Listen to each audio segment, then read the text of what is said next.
guys, it's Kamil. I have great news for you today. The world seems to be coming to a place where everybody will get free money, at least in some countries, you know. So what's happening? Well, people's quantitative easing is coming, or minimum basic salary or wage guaranteed. There are many names of those schemes, and they are very similar to each other in concept. The concept is actually quite old, but now all over the world people are taking it seriously. So people in Switzerland, in Finland, in Sweden, in UK, there are serious debates about introducing that. So what are we talking about? Imagine that you get, as a citizen, every week you get certain amount of money, minimum salary, whether you work or not. You're simply entitled to get an amount of money. You don't need to do anything for it. It just comes to your bank account every week without a fail, no matter where you are, what you do. Isn't that brilliant? Okay, so how does that work? Why would anybody do that? Why would governments do it? Well, because that makes sense. So let me explain it to you. I'll give you a bit different example. Some time ago, I went back to Poland to visit my family, and I went to this town called Lubin. And I found out that all public buses in that town are free. No tickets whatsoever. You just get on the bus, the driver takes you wherever you want, you get off, and that's it. Anytime you want, you just pop on the bus and get off wherever you want, no problems whatsoever. And it's a kind of weird. When I got onto the bus, it felt like, that's very strange, you know, no tickets, are you sure, you know? But that's how it works. So why? Well, it's very simple. It turns out that the authorities of the town, of the region, they've decided that it's not for them, doesn't make any sense to actually force people to buy tickets, because it costs them a lot to administer the whole thing.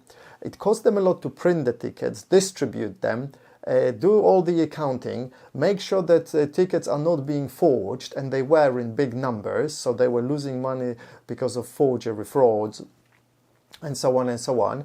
And also they had to employ the ticket inspectors and all the administration around that, and that cost them a lot of money.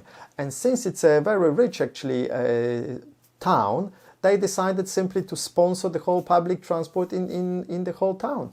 They just calculated it's much better for them, cheaper, less headache, and that's it. Even if they need to pay a little bit more, but still it's less headache. Now, same is with countries. So there are not only countries, but also other cities are considering citizens or inhabitants' salary. So if you live in a city, for example, the town hall, so to say, the authorities will pay you again a weekly salary.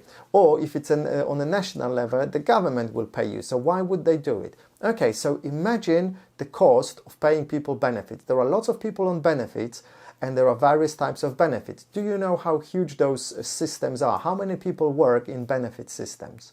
Thousands upon thousands of people. People who actually take the phone calls, look at the application, that do accounting, that do promotions, that supervise everything. Then there is obviously benefit fraud, a lot of the benefit fraud, so lots of money goes to people that shouldn't go to. Then you have people who actually look into that benefit fraud, so again it's an army of people, court cases, all legal costs, and that costs a lot of money. So the government, for example, in the UK calculated that if instead of that they simply gave everybody a small salary, the cost of the welfare would more or less be the same, maybe a little bit higher, but then they could get rid of lots of departments, lots of headaches, so to say, and it would be brilliant. So why is that good for the society as well? Because some people might say, oh, it promotes, you know, being lazy, people might shy from work,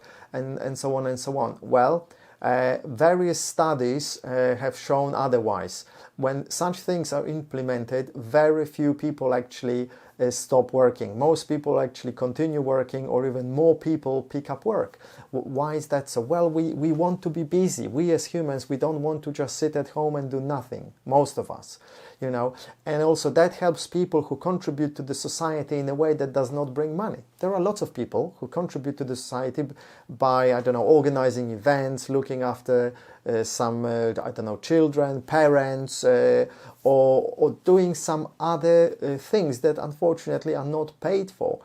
So that would be a big help for those people. Also, there is less stress for everybody else. If you know that you have a minimum salary that you can survive on, you don't need to be stressed. You can just chill out and think, okay, if I want to change the career, no problem. You know, whatever happens, I still have money coming in. Obviously, there still will be a system of benefits on top of that, a little bit for other people, maybe like in the UK, the housing benefits and maybe disability benefits, which are extra, but that will be a very small part of benefits. So most of that administration will go away. So economically, it makes sense to do it. So that's why governments are seriously considering this. And if they're not doing it in your country, you might want to have a look and see if that could be implemented. Now, obviously, this is good for countries where there are a lot of benefits already in place, where everybody gets a pension. You know, if you live in a poor country where there are no benefits, then obviously the government has no money to move around. But still, you could think about this as the future for all people. So this thing, the whole concept is also known as quantitative easing. You know what quantitative easing is, right? It's the banks printing just money and pretending that this is going to help. And so far, a lot of quantitative easing has been done in Europe and the United States, enormous amounts of money. And, you know, surprisingly, that didn't cause any inflation. Why? Because all that money has not been pumped into really like directly to economy, but indirectly, so to banks and other things. So they just moved the debts around and balanced the books, but nothing really happened in the real economy. So now some people are suggesting people's quantitative easing, which is printing money and giving it to people in the form of a basic income, basic salary. Wouldn't that be great? I think would be awesome. You know, I'm really looking forward to that. And I'd like to know your thoughts, or have you heard about similar stories? You know, would you like that? Do you think what would be the benefits or drawbacks? You know, I can only think of benefits. The drawbacks, let me think. There will be drawbacks. I don't know. No, I cannot think of drawbacks really. You know, maybe for some people it will be not beneficial. Maybe it will make some people really like give up anything and become, as they say, lazy, you know, sit at home and do nothing. But I think that's fine, you know, if somebody wants to live a life like this, why not? Let them be, you know. I think that is great. So I am really looking forward to that. Hopefully it will happen pretty soon. Okay? Thanks for watching and listening, and do your research on that as well. You will be surprised. I'm serious, yeah? Big thanks. By the way, do you know that sometimes I wear glasses as well? You know, it would be nice if for example, I could be paid to buy my glasses or have some subsidies, yeah? I could then spend money on something else. My own money I could maybe put into my business, back into my business, you know, and I don't know. Anyway, it's all good. Take care.